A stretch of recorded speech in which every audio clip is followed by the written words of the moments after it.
All right, I never heard of King Curtis. But I do know this riff, or whatever you would call this. Okay. What is going down, world? Welcome to the 40-year-old FUQ Boys podcast. I go by the name Black Pegasus. And it's your boy, Don Wannabe, back in the house once again. All right, man, so you got me in front of King Curtis, A Wider Shade of Pale. What's the story here? Man, I don't know why. I actually heard this song on a movie soundtrack years ago. We just did a reaction to Sober, right? And the movie is called With Nail and I. It's about these two friends that are like drug addicted, blah, blah, blah. But the song played, and I was just like, this is an amazing song. Like the original, Procol Harum, I think, did it. Super classic. I believe that's the original. Correct me if I'm wrong. But, that's just a beautiful song. And when I heard this, I just put it in the playlist, whatever. And then when we started doing these reactions, for some reason, this jumped out at me and I wanted to put it in front of you for like months. Like I've been saying that I want to do this for like 3 months just because we've done certain reactions. And the way that he plays this, man, it's like, to me, it's like he's making the instrument sing. And I actually personally like this version better than the original. Oh, snap. So like, is there actual singing in this, or is this instrumentation? I'm gonna let you hear it. All right. And just like just make your own. I don't want to put too much into the, pot and flavor it. All right, cool. Because I just want to get your vibes and just see how it hits for you, or if I'm just tripping. All right, here we go, you guys. Don't forget to like, share, and comment on all the content. If you rock with the vibe, subscribe. You know what it is. 40-year-old boys are back in town. 40. The boys are back in town. 40-year-old boys are back in town. The boys are back in town. 40-year-old FUQ Boys podcast. Malt liquor for your ears. 40. All right, let's get right into it. I'm going to pull this video up. I think one of the reasons I wanted to put this in front of you, too, is because the dude's from Harlem, and I was just, wondering, your dad's from Harlem. Yeah. Like, does he know who this artist is? I probably have a record right back there. Yeah, and I was going to... I'm just not familiar. That's originally, I was like, it would be amazing to do a reaction with you and your dad, Yeah, that'd be wild. I should ask him. I'll ask him. That's tight.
So this is the saxophone. Yeah. I could tell by the sound. So that's crazy. It's funny because whenever you hear the sax and someone who could really play, it's just so wild what instrumentation can do.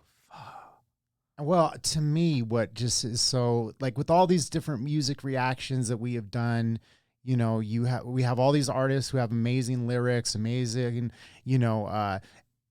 musical abilities, playing instruments, and there's just something about this where I feel like he's just making it sing, like it's speaking, to me. Like when I hear it, that's what I get. Like there's just so much emotion that's put forth in those tones, and there doesn't even need to be words there. Like you're still getting that emotion. Yeah, the frequency that this is at is like it's just bananas.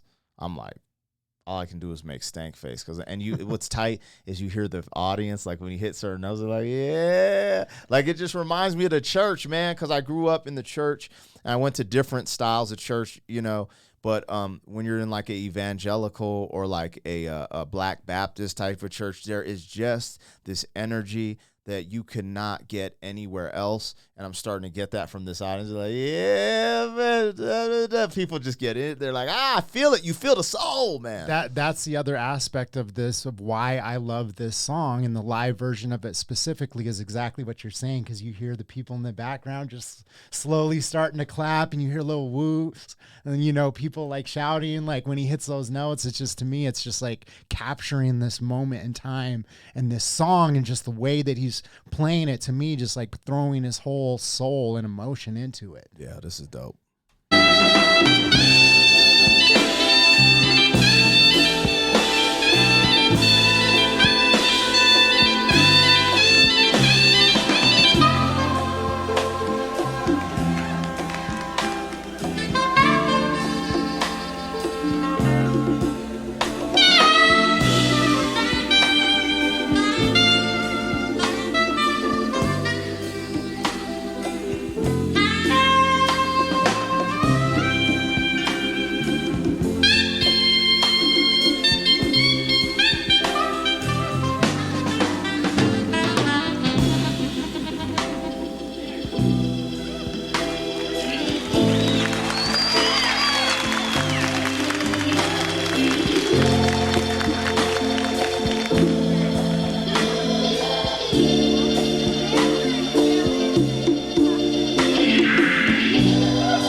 What's crazy? It's like when people are shredding on a guitar, that it's like, yo, it's crazy. It's funny because for some reason in what he's playing, I want to hear him play "When a Man Loves a Woman" on the sax. That would be. This is crazy. Yeah, when you said the church thing, it's like that breakdown in the middle. It's like, I think it's like a keyboard, but it's in the tone of like a church organ. Yeah, organ. Yep. And it's funny that you said that, because I forgot about that middle part, and it does remind you of like the church. Yeah, I didn't know that was going to happen, and I was just like, yo, this is crazy. But just the people, I can't see the crowd, but you hear certain things, and you can kind of feel what type of audience is there by the way they react. Like, it's like, you can get a golf clap, or you can get and then just like, go on, boy. Da, da, da. Like, you're just like, oh, okay,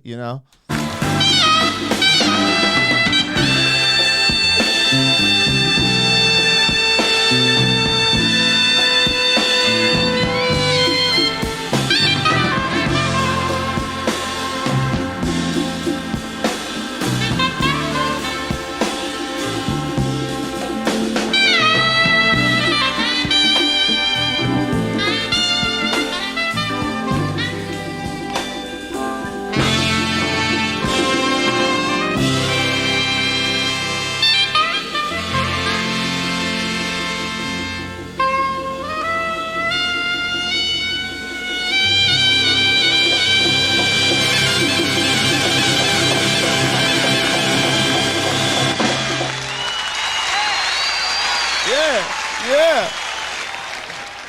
We Yeah, need to Daddy. record that cheer at the end to start our podcast with. Dude, he snapped. He's nice. I got to look into him because I think I don't know if I've ever heard that. Like when you said King Curtis, I was like, man, that sounds like a WWF star or something to me. I was just like, nah, man. And that's the thing, man. I strayed away because my dad was into jazz and blues and funk.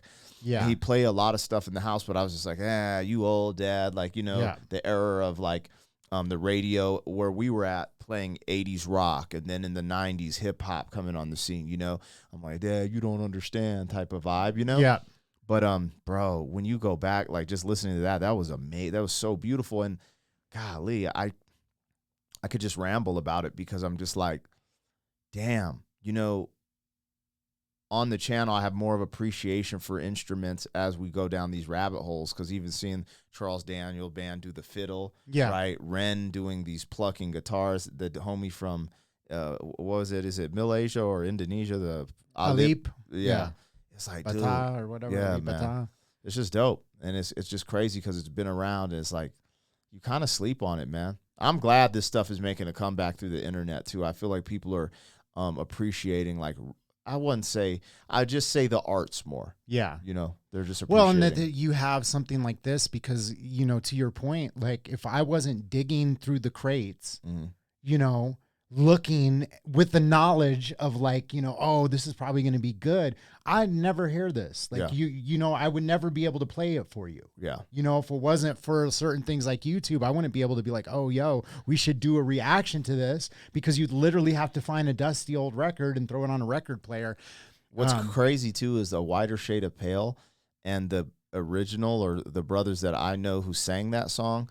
I wouldn't even have known the name was Wider Shade of Pale or the name of their group. I just know that song from being on like an oldies station. Yeah. You know what I'm saying? So that's kind of crazy too. Yeah. So. The other thing is, man, I don't know. Like, I guess the song hits a little bit different for me too, because unfortunately, this massive talent was taken like way too soon because I think it was not even a year after he made this recording, he was stabbed to death outside of his apartment in Harlem over a robbery gone wrong. Like, I think coming in after doing a show or something, walking up to his apartment, and there's Who stabbed him? I don't know, man. Me and DJ Chevy did this reaction to Dave. He has the song called Black. Mm-hmm. And I don't do the reaction with you because I just know, I'm like, all right, let's just set up a 2-hour podcast. Because there's a line where he's like, he says something about all these things, but he's saying, leaving the place you love because there's hate in it. Yeah. And that right there, I could talk about for a century. Yeah. Leaving the place you love because there's hate in it. I'm not saying that happened to him. I don't know. But anyways, I'm going to leave it at that. That's crazy. You guys don't forget to like, share, and comment on all the content. But if you really rock with the vibe, subscribe to the channel. 40! Thank you for being some man. 40 years down the road, back again. 40.